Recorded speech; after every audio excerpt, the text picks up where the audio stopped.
Hi, everyone. Welcome to Geeky Discoveries. You know what time it is.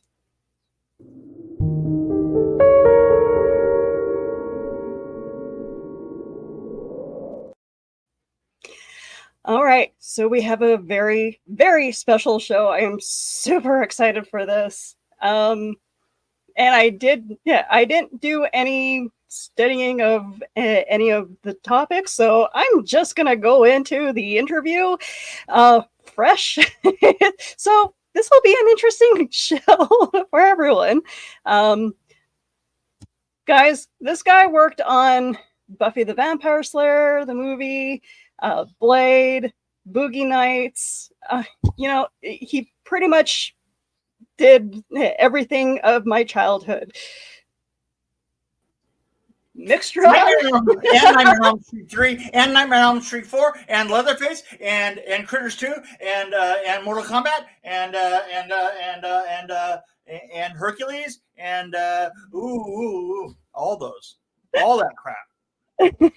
you I literally have to look at IMDb to know what I'm talking about. Oddly enough, and this came up in a previous conversation a couple of years ago when I was working on with Ryan Permisson, and we did a Mortal Kombat take. You actually worked on a commercial for Canada for the War Amps.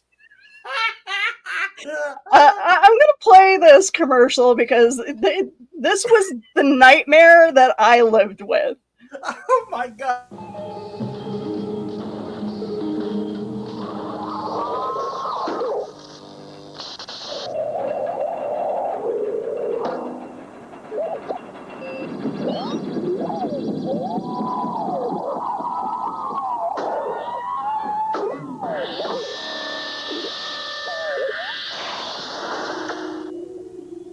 I am Astar, a robot. I can put my arm back on. You can't. So play safe. The weird thing about it is I didn't know this until like 2 years ago. I was on a podcast. And it was a Canadian podcast, right? And I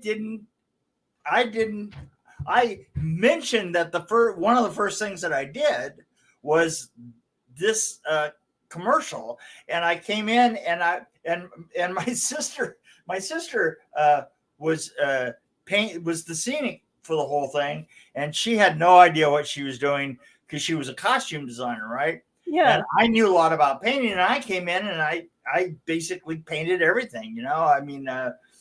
And the funny thing about it is it was one of those things where, they were throwing so much money at it.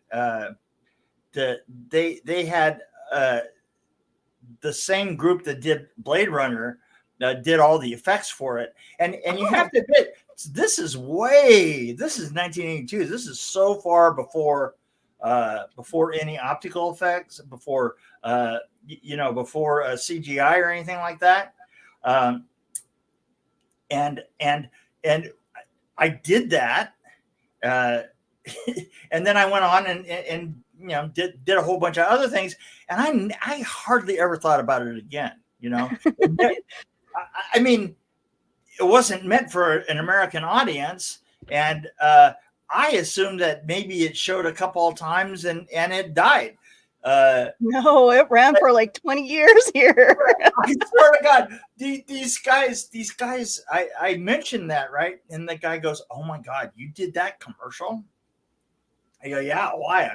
You've seen it?" And he goes, "My God," he says, "every fucking Canadian from 1990 until like 2010 saw this every afternoon twice."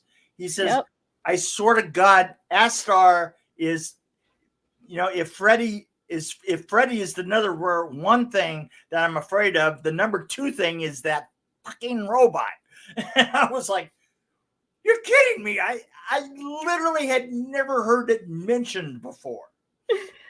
No, it's it's still a great commercial, and I'm surprised that they don't run it.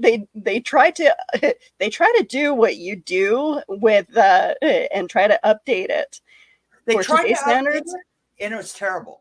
Yeah, It was just terrible, you know. but I think they tried to use like AI for it.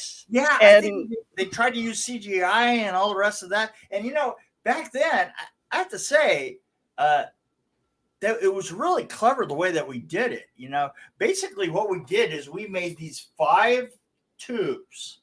You know, I mean, and by tube I mean, you know, virtually 15 feet around, right? You know, and we were on a warehouse, and we were a really tall warehouse, and all these tubes were about 40 feet high and 15 feet around, and we completely dressed in scenic painted, and they did gears, and they cut all this stuff, and did all those in full scale, right? I mean, all of those gears are actually moving. Everything is actually there, right? wow.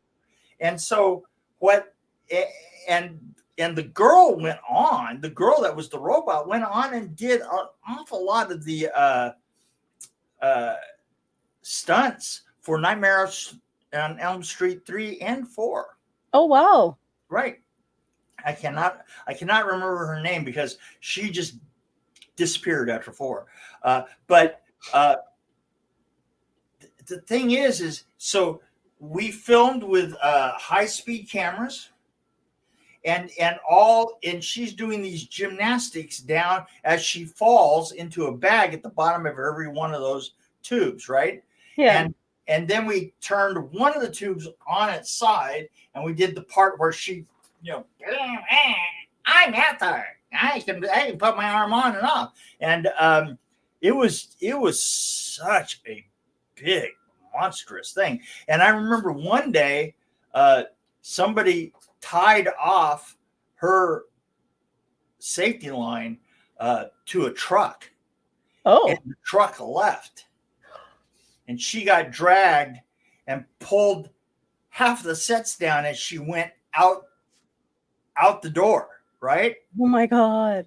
And we had to rebuild the sets, which was great because it literally took her a month and a half to get out of the hospital before we could do the last shot. Oh, wow. It was a big drama thing, but that was a huge deal. But of course, then you walk away from it and you go, well, that's a Canadian safety commercial. And never thought about it again. I never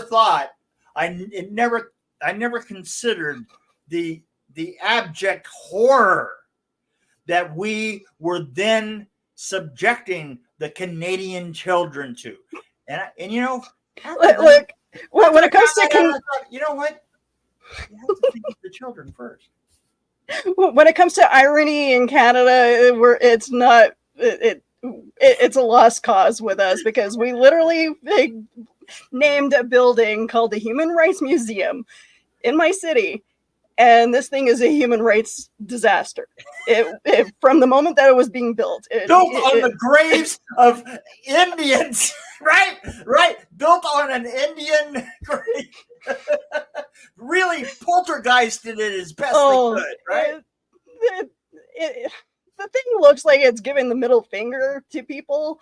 So, and it's supposed to be like the shape of a bird. Hey, wait a minute. Usually we're the ones that, you know, that are the best at giving the middle finger to people, you know? And it goes great with our penis bridge, so. I love my city. I love living in Winnipeg, but there are. So how you been? I've been good. I got a new job. Oh, good. I finally got the job of my dreams. I've been working retail pretty much all my life, and it's like one day I'll get a job working in an office away from customers, and finally, I turned 42. 2 days later, I got the job. So yeah, right. All right, that sounds great. So yeah, no, I mean, I literally had. This is great because I've been doing Meals on Wheels, right? Oh, okay. For 5 years. I always try and do something give back because I worked in the film business, and film business is the biggest egotistical sucker in the world. And maybe some of the stars like do their best to give back, but most of the crew are just like they're just surviving, right? Yeah. And so I do my best to give back. And so when I expanded, I used to have just one route, and then I expanded it. I said, well, you guys need somebody to run a bunch of other routes. I'm not doing anything constructive. I said, I'll do some more routes. And they said, well, see, if you do more than one route, then we have to like really do a background check on you, and you have to supply all these references. And the only references I have are basically film people, right? Yeah. So all these people that have worked with me on all these films, I put their names down. They're calling me up and going, "Are things okay with you?" Yeah, I'm doing great. Yeah, because I hear that you're looking for a job at Meals on Wheels. I go, "Oh." I said, "I'm not sure that that's a job." That's funny. Oh well, life is just a bunch of bizarre phone calls. Yeah, it sure is. It's funny because as soon as I got the job at Europa, which is an eyeglass company, distribution center, and as soon as I got that, I had 2 phone calls. Hey, yeah, we're interested to do a second job interview. It's like, sorry. I got a job. Thanks for the offer. Well, I really, I only have I have very few things film wise happening right now. Oh, okay. And which is fine with me. I'm getting old, and having directed my own film Solitude and worked on Pig Hill, and I've had like maybe 2-3 pretty busy years up in here, and I'm like, I'm just too old to care about this anymore. The one question that I am curious about is, do you still find that you what you do for production wise, is it still needed, and like the practical effects in movies, is that still needed with AI? Effects, the production design. The thing is the production design now, Beans is cameras have become so egalitarian, right? Everybody is shooting, and directors don't understand what production designers do. And so their first few films really look bad because the director, they look and they don't see the whole frame. They see their actors, they hear their lines being done, and they think that that's it, right? Well, it's all that other stuff that kind of takes and makes a home for all of your magic, right? Mm-hmm. You can't have your magic without a home. So that's kind of the way that I see it. Is actually now I'm teaching people things. I've had so many people that I've just worked with several of them that they call themselves production designers, and I go, yeah, but are you really? I've seen the stuff that you've done, and the thing is you have to do your best to make sure that nobody knows you're there.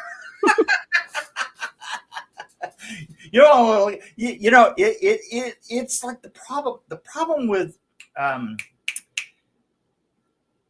what was the film that the Munsters, right?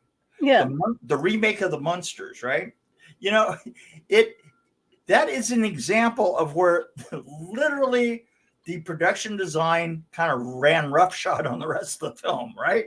I mean, it was like bright, and then it gets out in the sunshine, and the sunshine kind of looks like Barbie, and you're like, wow, man, you way overdid this. So it reminds me of like,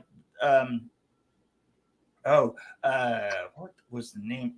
Peter Pan. The Peter Pan the Peter Pan that was made, I think it was in the late 80s or early 90s, with Robin Williams in it, right? Oh, okay, yeah. And Hook, yeah. It's so overdone, right? It is, the production design is so overdone. That boat doesn't look like a boat. It looks like a warehouse. I mean, it looks like, you know what? It looks like an antique warehouse, right? Yeah. You know, it's like, oh, we got you want a sofa? We got 8 of them right here. You know, and you go, fuck, man, what the hell is wrong with you people? And the thing is I worked with the set painter and the designer on that, and go, dudes, why would they let you? You know, just because you have $10 million to spend on one set doesn't mean that you have to spend $10 million on one set, right? Yeah. Anyway, I'm going to get off my high horse. No, yeah, I like hearing these rants. It's fine. No, like Hook was a good movie, yes, but from like the point of view of what you do, I'm sure that they went far over what they should have for that movie. But well, I mean, the Monsters. I think the Monsters is one that it's pretty easy to see. I mean, that one goes beyond just professionals griping to other professionals, right? Mm-hmm. I mean, you looked at it and you had to go, what the fuck? And anytime, like, you did the series of Nightmare on Elm Street, you did Nightmare 4. I recall hearing stories pretty much from the 90s up to the early 2000s where Robert Englund had griped about putting on the makeup. Was any of that true? Like, did he actually threaten to quit several? No. You see, it's the other way around. See, let's put it this way. Robert was in Europe on a break from V, and he was pretty burned out, you know, and he was trying to negotiate. And Robert, the thing is the producers of the Nightmare on Elm Street series would love to have not done the films with Robert. Oh, because it's not that they don't like him; it's just that, you know, he wanted the coin, right? Yeah. And the thing is they never realized that it just plain doesn't work without Robert. That character, you know, they always assumed it was just that they were putting a mask on somebody, you know, which is very much, I mean, you know, let's face it, with Jason and Michael Myers and you know, Texas Chainsaw Massacre and all the rest of those, it is pretty much just a guy. And I defer to people who say, well, it's really important the way I do this. Yeah. Right? No, it's not. I'm sorry. You know what? You put a hockey mask on somebody and you smudge it up a little bit, and you're you. And you know what? If it wasn't really, really important, it actually wouldn't be driving like 20 horror cons on the same weekend. Yeah. Because there's at least 20 people that have played all those roles that can be at a horror con at once, right? Yeah. So Robert was the important thing. And when Robert got there, when Robert finally got on the set, and Robert had been in Europe, and if you have my book, yes, I do. I have it. Do you remember him talking about being in Europe just before that? Yep. So he was in Europe. And he comes in and he works around to where he gets thrown in the European rights to the film Nightmare on Elm Street 4, right? Yeah. And so that was a long, involved process, and I'm sure that Bob Shea didn't want to do that at all, because I know Bob, and he's Bob is, you know, I mean, you hear that squeaking? Hello, is something attacking you? No, just me being klutzy. Sorry. Okay. So Robert, I'm sure, didn't want to do that. So by the time he gets up to the set, you know, I remember, everybody was saying, well, there's a chance that it's not going to be Robert this time. And I'm like, oh, God, have I heard this before or what? Oh, yeah. No. It's always, like they would ask the stuntman, can you go ahead and do Robert for this? And he's like, no. I'm not doing that. And so Robert finally gets there, walks onto the set, and he goes, holy shit. He says, look at this place. And he tells everybody to get off set, and he just walks around for a couple hours, and he goes, wow, this is just so cool. So the set was the thing that gave him the feeling that created the character, which I think is one of the most iconic Freddy characters, is him in that film. Wow. That's incredible. And he said that, and he said that's in your book. I'm definitely gonna have. I definitely want to reread the book because there's definitely things that you've got a toilet. I mean, if you have a toilet, then you've got everything that you need to reread that book. And guys, please pick up this book because he will sign it for you. Buy it from him if you want it signed and a personal message. But beware, there will be some possible phallic words, and it could be profanity. It could be a phallus. You don't know. You don't know where you're going. I don't know where I'm going. I don't know what it's going to be. We're all going to. You know what? We're all going to be seeing it for the first time.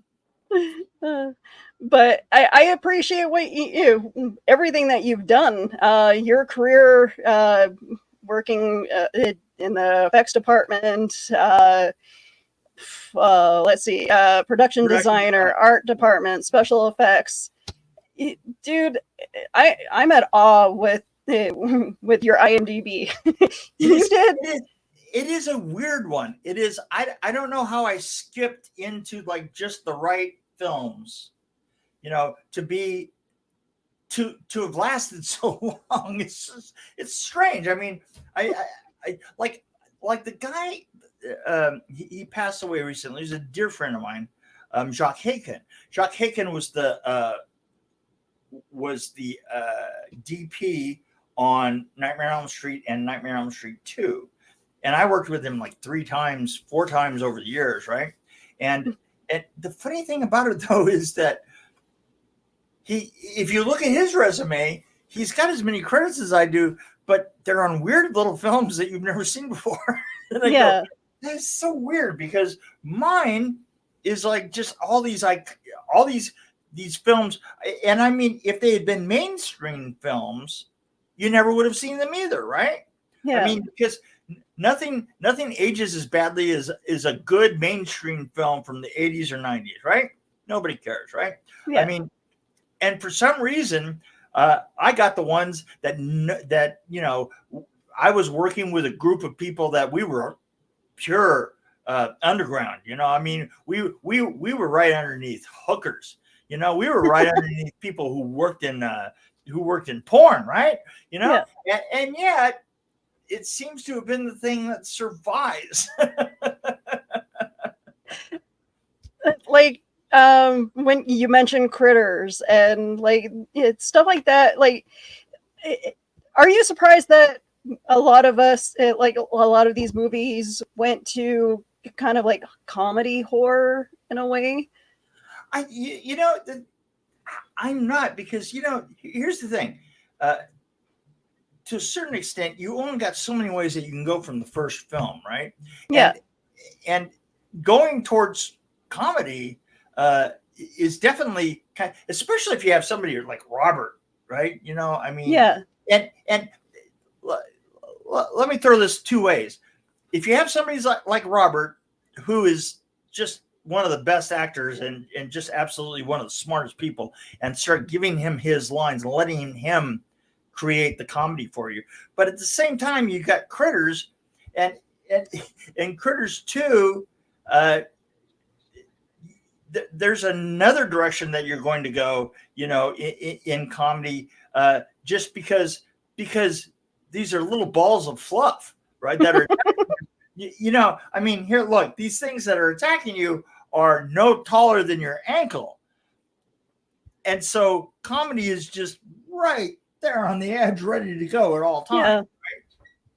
Yeah, like I know it, like with a lot of the effects and like this may sound psychotic, but I look forward to when it comes to these slasher films. I look forward to seeing like the creative ways that you guys kill people, and it's and it's great. And it used to be that we were all very tight with each other, and that we would always make sure that we weren't crowding somebody else. Somebody at the same time. The writers and the directors would be talking up here, and we'd be like, we're down here and going, I got this gag that might be just like something that's going to happen on the Evil Dead, and we should probably talk about this, and I would be talking, and that's why we would work from that's why I worked with Sam Raimi as often as I did New Line Cinema, right? It's because you keep those channels open. And has the director, I know the director has a certain budget, or a producer has a certain budget for these films. At one point, do they just go, here's a blank check? Nightmare on Elm Street 4 was an example of that. They kind of gave us a blank check because they didn't have a script. Okay. They couldn't write one because they had a director, they had a writer's strike, right? So the dream sequence, there's two occasions in there that I wrote it. The truck that hits nothing, that was my concept. Mm-hmm.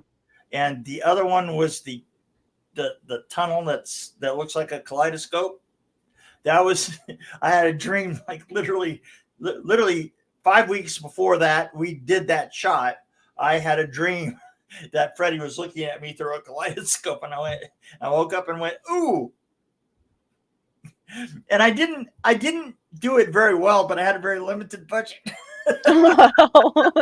And we had to do everything practical. We couldn't do anything optical because we didn't have time. It was shot in February. It was out in the theaters in August. So, oh wow. So that's why that is such a just absolute. Everything was absolutely done right there in front of the camera. Okay. Oh wow, that's impressive. Even the cockroach scene. Now get this. Even the cockroach scene, there's no opticals used in that. Oh. Even when he picks it up and he looks in it, and you look across and you can see his eye looking in there. We took footage that we filmed at the beginning and we rear projected it. So that it was in camera also. So literally that whole scene was in camera just like that. Oh, that's cool. Like I love that scene. It's ancient freaking technology. I mean, that was like one of the first. That was like back in the days of Thomas Edison. That kind of timing, right? That's when that was invented. And we just dug it right up. And what you do with your production stuff, and you worked on makeup as well, right?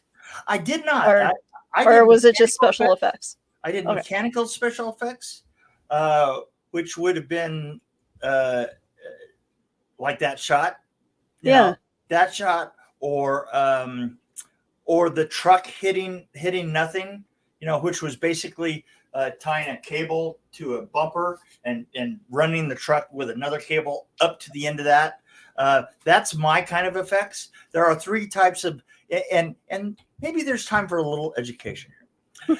There are three general types of visual effects. There's makeup effects, there's visual effects, and visual effects is CGI, and it used to be a blue screen, but they don't do that much blue screen anymore. So you had CGI, you had visual effects, and miniatures would be involved in visual effects, and I've done a lot of miniature work too. So and then makeup effects. So those are the three: mechanical effects, makeup effects, and visual effects. And those kind of those three comprise all of the effects that you see.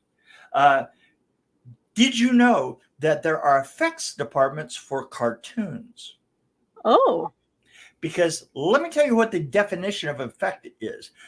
The definition of an effect is something that moves, that is outside of the realm of an actor moving or outside of the realm of a vehicle moving. Okay. So you think of it this way. Think of like, I'll give you makeup effects. Mm-hmm. I put effects on a face and it moves, and that is an unusual thing that is being moved, right? Yeah. That's that definition there. If you're in mechanical effects, you have fire moves, right? Or you have rain, or you have snow, you have hydraulics, you have mechanics, all those things move, and that's the definition of that. If you're working in optical effects, of course, it's something that moves, that is special, that can't be done with just the camera, right? That's what that is. And if you're in cartoons, think of it this way. Cartoons are basically characters, but let's see, all of a sudden the character goes shoo, and goes sailing through the universe, right? That sailing movement and him going through space is also a special effect, and that's a completely different department. I'll bet you didn't know that. No. Take a look sometime at the credits of a cartoon, of an animation. Just take a look, and you'll see in a whole effects department. You go, oh my God, Mick's right. I am occasionally right. In your time, do you enjoy working on movies more or television? Because I know there's a lot of demand for television. Oh, boy. You know what? These days, they're very close together. Yeah. They're very close together. They didn't used to be. I used to, it's funny. I generally like working on movies. I heard a definition of the difference between working on a movie and working in film, as far as from a crew basis. Working on movies is something you do for your heart, and working on TV is something you do for your house. That's a pretty good definition of it too. I'm sure Nightmare on Elm Street paid for your children's schooling. Right, exactly. The TV series paid for the schooling. What series did you enjoy working on a little bit more? I know they all have their challenges, but was there a series that you absolutely loved and would I like love to working. revisit? Nightmare on Elm Street 4 is one of my favorites. But I also really liked doing the piece of Mortal Kombat that I did. Okay. Because I had a friend that came to me and said, "Hey, I need you to take a look at a film that I've got." And have I told the story to you before? Yes. You called it the asshole, if I remember, the teleporting asshole. I enjoyed that a lot. I mean, and I did some projects like that were kind of fix-it projects for me. In fact, that became a very big part of my later career after the nightmares and stuff. I just kind of was the guy that came in and like fixed things, and you didn't know I was there. In fact, in the 2000s, that's mostly what I did. If you look at my resume, there's nothing there, and a lot of that has to do with paperwork. I signed my life away several times. Let's put it that way. So I can't talk about it. But I mean, I was brought in to work on Candyman, for instance. Oh, okay. And I worked on Candyman, and the work that I did in Candyman is I came in and the producer was gets a hold of my agent or something, and next thing you know, I'm in his office, and he's on a stage. He's got an office that's on a stage, right? And they're shooting there. They've just gotten there, right? They've just gotten on the stage after location in Chicago, and I go, well, yeah. So I'm in the meeting with the guy, and I'm like, you guys are here. I mean, what do you need from me? And he goes, well, I've been having, we just need somebody to like come in and do the art director role and just pull things together. Just go out there and just pull things together. And I go, okay. It's a pretty weird description. It was weird. He was talking really weird, right? I go, okay. He's using words that I never heard before based on, where he was at. I was like, okay. So as we make a deal, and I said, I'll come in and I'll just say that I'm a supervisor, right? And we'll just leave it at that, right? He goes, well, you can come in and take over the whole art department. I go, well, I don't know that I need to do that. I mean, so he says, yeah, okay, shake hands and I'll be there in the morning. But as I'm walking out of the office, I look over there and I see that the red light is on. And so they're actually filming right there. And I thought, well, what better opportunity is it than to just sweep in over there and just kind of be a fly on the wall and see what's going on? So when I walk in the door, and there's a way that you walk in the door when you're in LA, you kind of like have to walk in the door because you're coming from the sunlight and and it's dark, right? So you just kind of have to stand there for a minute and kind of like let your eyes adjust and let your head get around where you're at. And this guy in jodhpurs like runs in front of me. This old man runs in front of me. He goes over and the craft service is over on the wall here. And in front of me is this slanted wall that goes off that way. That was obviously a set. And he goes over there and he grabs the black coffee, right? The pitcher, not a cup, the whole pitcher. And then he turns around and he runs back onto the set. I was like, well, I wonder what the hell that's all about. And I follow him around. And as I come around the corner of the set on the stage, it looks like the entire crew and everybody else is behind the camera. And they're all looking over to the side here. And I'm like, well, that's interesting. And I come the rest of the way around. And there's an older woman. And the guy that I saw with the jodhpurs, the older woman has the decaf. He's got the regular coffee. And they've got the coffee pitchers, and they're trying to throw hot coffee on each other. And I was like, huh. And the great thing about it is that both of them were old enough that they just really didn't have the arm strength to think about it this way, is if you take one of those pitchers and you don't really hold it correctly, right? Yeah. It turns around and dumps coffee back on you. If you're trying to throw it, right? Yeah. I mean, everybody knows this, right? But neither one of them did, and they're both soaking themselves while trying to get each other hot coffee all over each other. And I went, huh. Well, I'm going to have to go in and have just a little conversation with the producer I just talked to. And I go back in and I knock on the door and I walk into the and I say, is Alan in? She's like, oh, no. He took off. And I go, no, he didn't.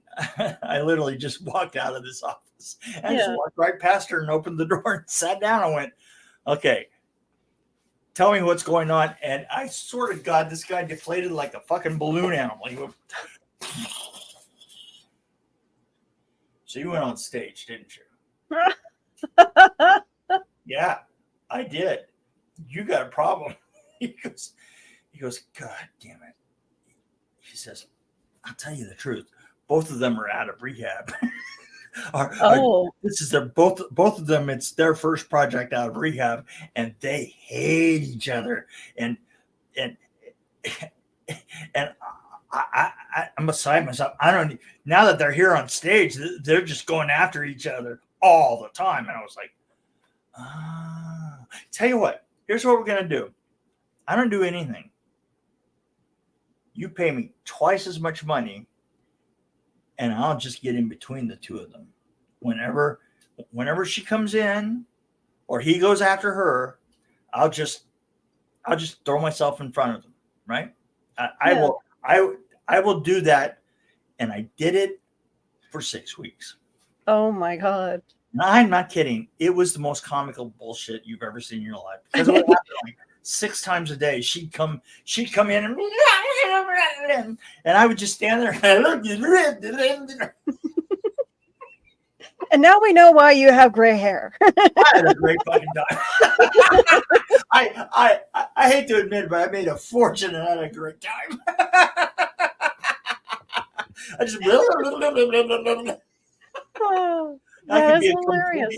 I could be a complete clown, right? I talked to Tony Todd for a while, and then all of a sudden, so she'd come in and I go, "Hey, Tony, hold on."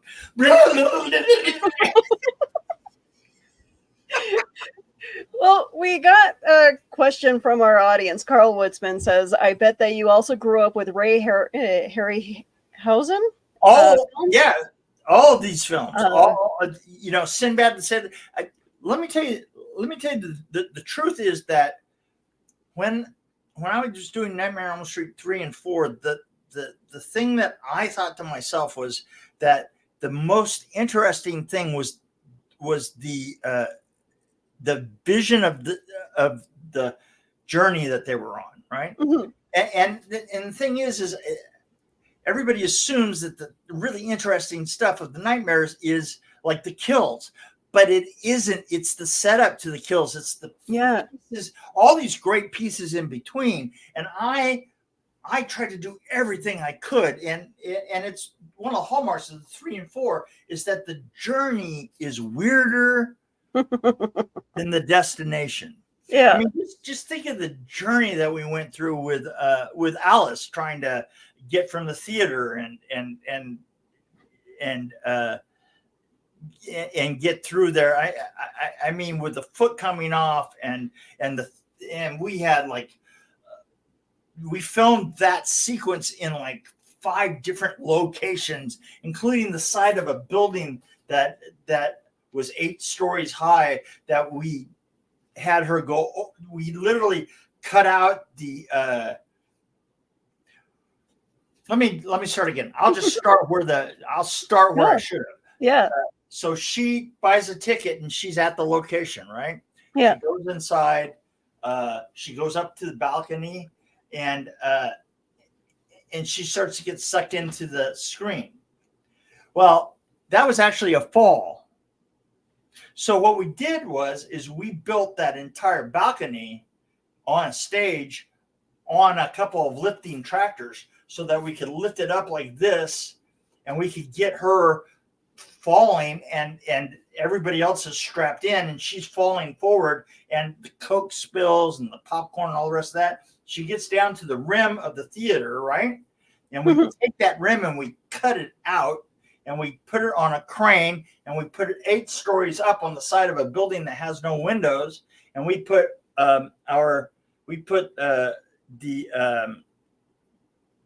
the beams of the theater across it so that when she falls, you can see the edge of the balcony and you can see the ceiling, which is actually a wall, and she falls into the screen.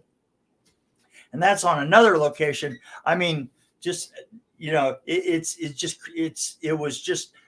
did everything we could to make the journey the most interesting, because the effects are always really cool, right? Yeah.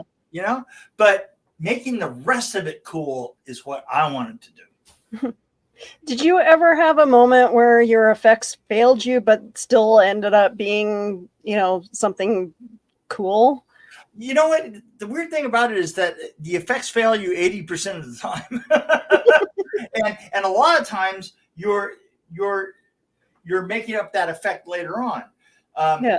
I tell people today, I said, look at how nice you've got it now. Is you can go ahead and you can do the mechanical effects, and if one of them fails, you've always got the CGI to suck it up with. I mean, you're in the best of all possible worlds, right? Yeah. You know, back then, we would wind up trying to isolate that given shot, right, and do it smaller and more controlled, right? Because you know, just the fact that it's a special effect means that it's only going to work a certain amount of the time. And the thing is that practical effects have a very sort of like a tube amp as opposed to a solid state amp. Solid state amp has a very metered clip to it, but a tube, you never know what a tube is going to do. You know, I mean, that's what we were. That's that magic in a bottle that you know that you want.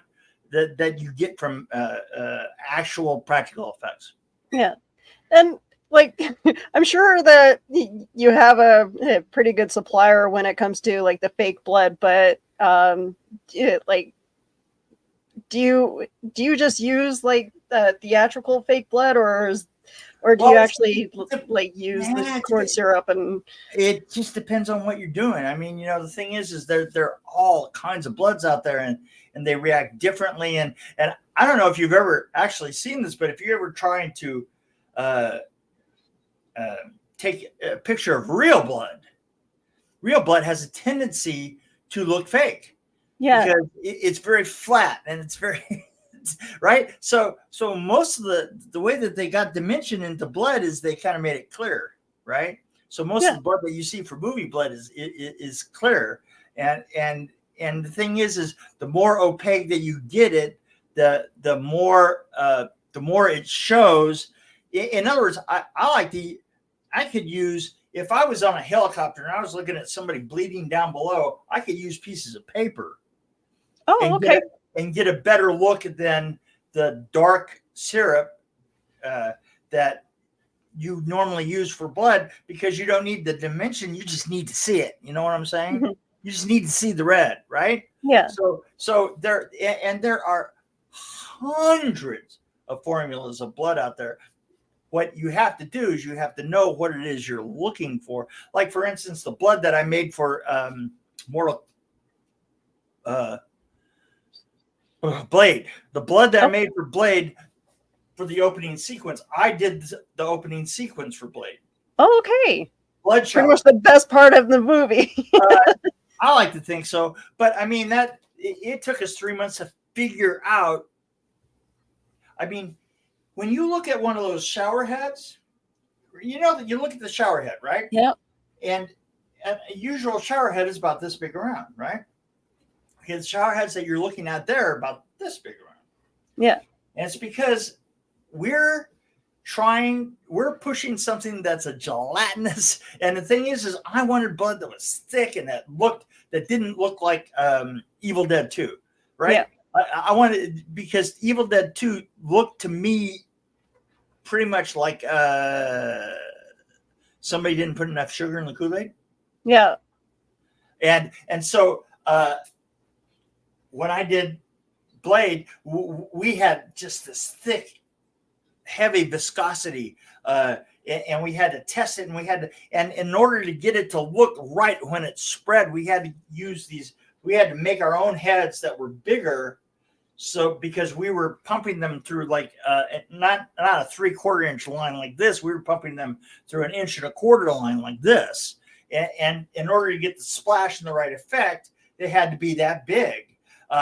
That's an extreme example, but we actually used 3,500 gallons. Wow! And it was filtered, and it was filtered, and it was chlorinated, and it was a huge process. I'm telling you, that sequence was huge. We had to have shower. We had to have all these.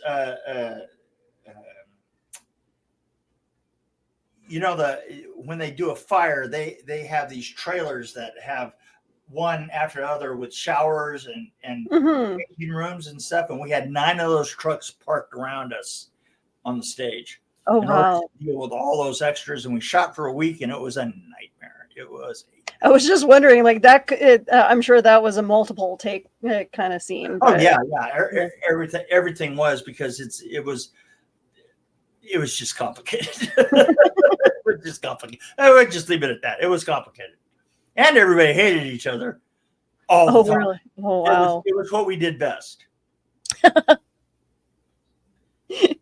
Oh, wow. I can't imagine working on a movie where everybody hated each other. That would make your like anybody's job difficult. How did you? I did that one gag. That one gag. And when it was done, I walked away. I said, "Cheers." Thanks for the paycheck. Yeah, thanks for the paycheck. I got other things to do. I was just wondering, like, was there ever a set where you regret working on at all, or? Regret is such a strong word. I mean, there are people that I regret working with. That's for sure. Oh, okay. Chuck Russell was an asshole. I mean, for Elm Street 3, Chuck Russell was just an asshole. And the thing is let me tell you one thing that proves that out. So many people hated the guy so badly that he finally decided that he was going to get on Facebook, right? He only lasted for 2 months. Because everybody that hated him said, "Ooh, Chuck Russell is on here. Fuck you, Chuck Russell." Da da da da da da da. Right down the line. Wow. So he decided to go away. And he did. Social media is just not for everybody, I guess. Yeah. Social media assumes that somebody out there likes you. This is not an experiment. This is not a test. You are not liked.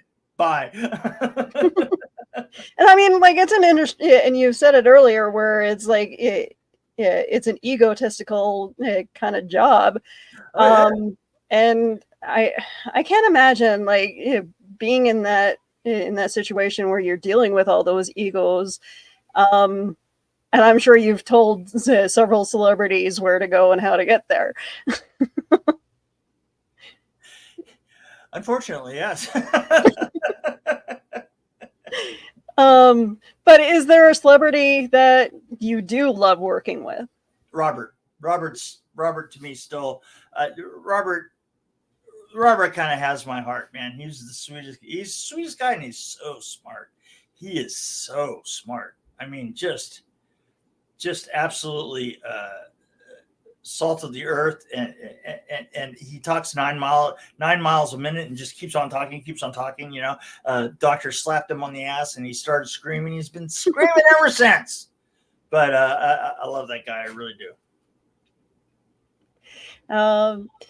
So we do have commenters in our chat. I do want to say hello to Donna, Carlene, hello, Carla Witzman, good evening.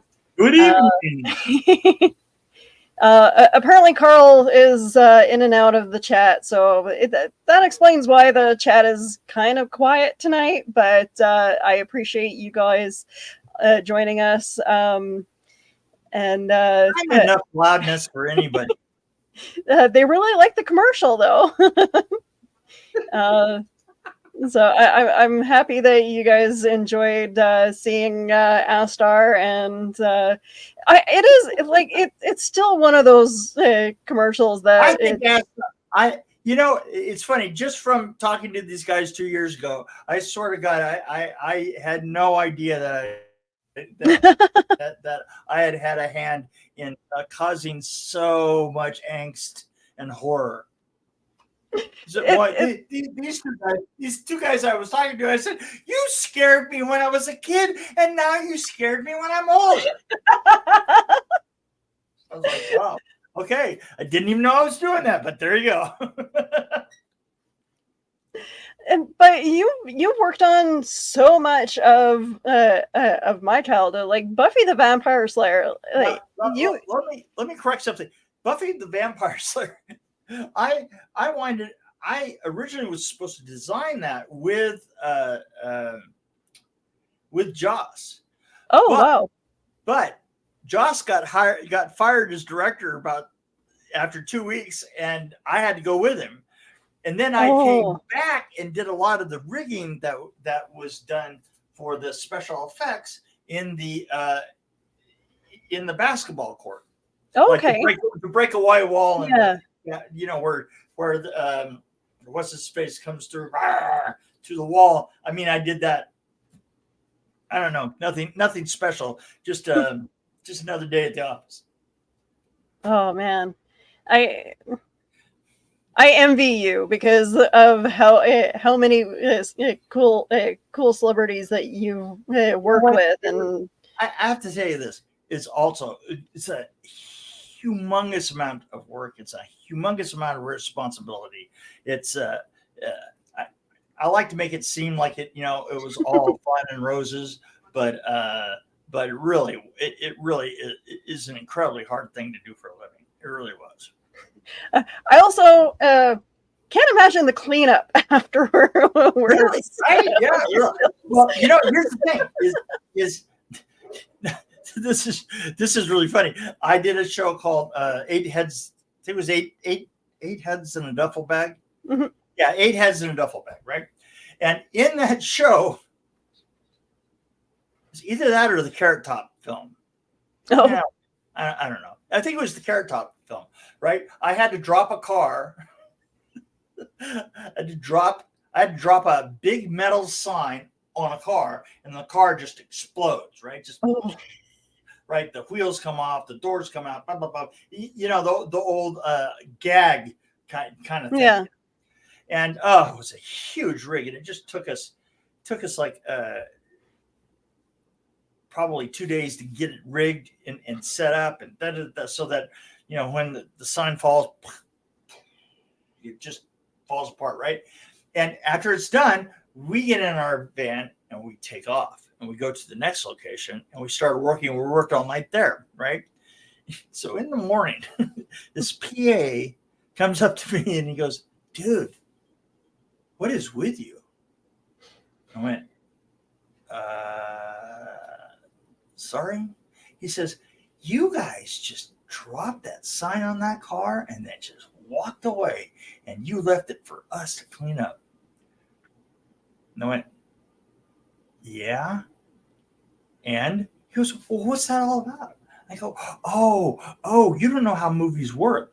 Oh, here's how this works. We create the magic, and then you come by and you clean it up. He was not happy with me.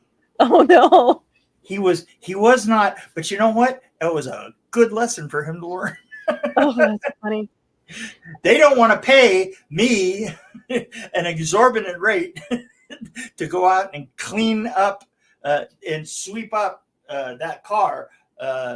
They would rather me go on and rig the next thing, and that's just the way it is, I lost my train of thought for a moment. Oh, come on. You don't have a train of thought. You never even brought one. You admitted it at the beginning. You're not going to have a train of thought. No, I'm not. I was just going to wing it. Just got derailed. Well, every episode I at least have one brain fart, so this is tonight's episode's brain fart. So not too shabby. It almost made it a whole episode without one. But we can go on for hours talking about what you do. No, we can't, because eventually the edible is going to kick in, and this is just not going to make any sense anymore. One last question before I say the goodbyes. Halloween. I know it's not for everyone. Do you celebrate Halloween at all? Not really. No. I usually have a lot of, it's funny because I usually have a lot of stuff leading up to Halloween, a lot of personal appearances and so forth. This year I'm really low because I'm just kind of like laying low this year, but usually I'm just really busy around Halloween, and I just another day to me, I got grandchildren that I take around and stuff like that, and I had my kids back in the day, and it's not that. The thing is I had one year that I did really do Halloween, and there's a picture of it in the book if you remember, with the skeleton up here and the skull throwing up over me and stuff like that. And it scared the living shit out of everybody. And from then on, I thought, well, I won Halloween. That's enough for me. So that was my lifetime Halloween right there. Awesome. See, and I envisioned you doing like going all out for decorations and animatronics. Yeah, but nobody pays me for that. Come on. I don't get paid for any of that shit.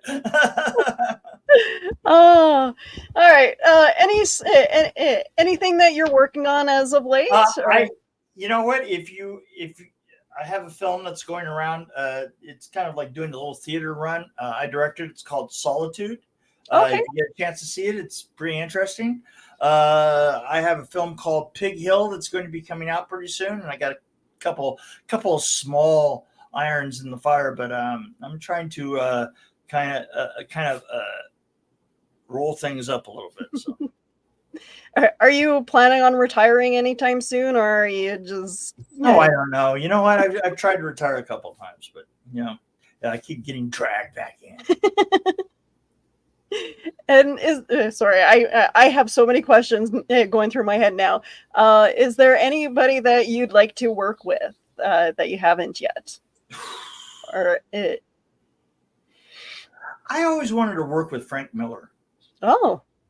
I always thought I thought Frank Miller, his style of filmmaking, especially Fury Road, Fury Road, that he does such a good balance between stunts and practical effects and optical effects. CGI, he kind of mixes it better than anybody I know of. I have no objection to CGI. I have an objection to overusing CGI and not setting up properly with the right set of practical effects. And he is so good at that. I would love to work with him. Awesome. Well, dude, it was an incredible show. I look forward to chatting with you again someday. Did I say anything worthwhile? Yeah, absolutely. Everybody liked it. I think Carl said it's a good show tonight. Well, thank you, Carl. The thing is as soon as the setup kicks in, I'm not going to remember any of this. So, well, we will definitely. I'll see this in a couple of weeks and go, holy shit. We will definitely have you on again. So thank you, Donna. Everybody says good night. Great show. Dan. Thanks. So I appreciate you showing up and giving me a memorable show. I'm sorry for being a giant klutz, but you know what? It's funny is what you said in the beginning. You said, I'm not prepared for tonight. And I thought, yeah, that's usually how I usually run things. So wind me up and let me go, and I'll take care of it. I'll take care of it for us both. I've done the, let's have a bunch of questions written out, but sometimes these shows where I don't write any questions out is way better for me because I just like to hear people chat, talk, and tell their stories. This one turned out pretty good, right? Absolutely.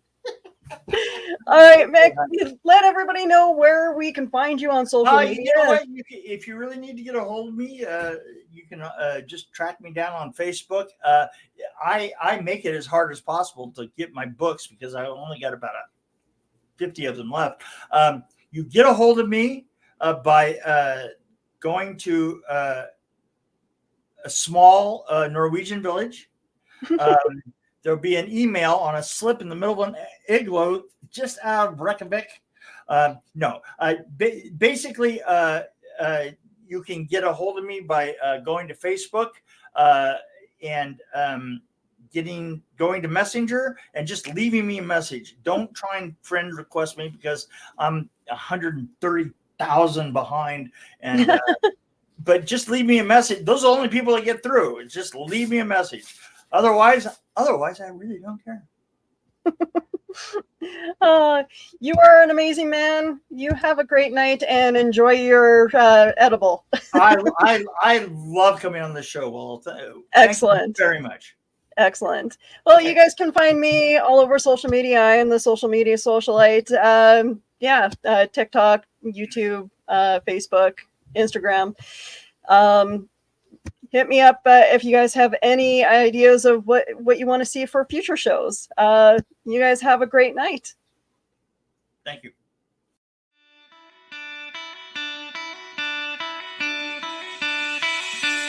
It's like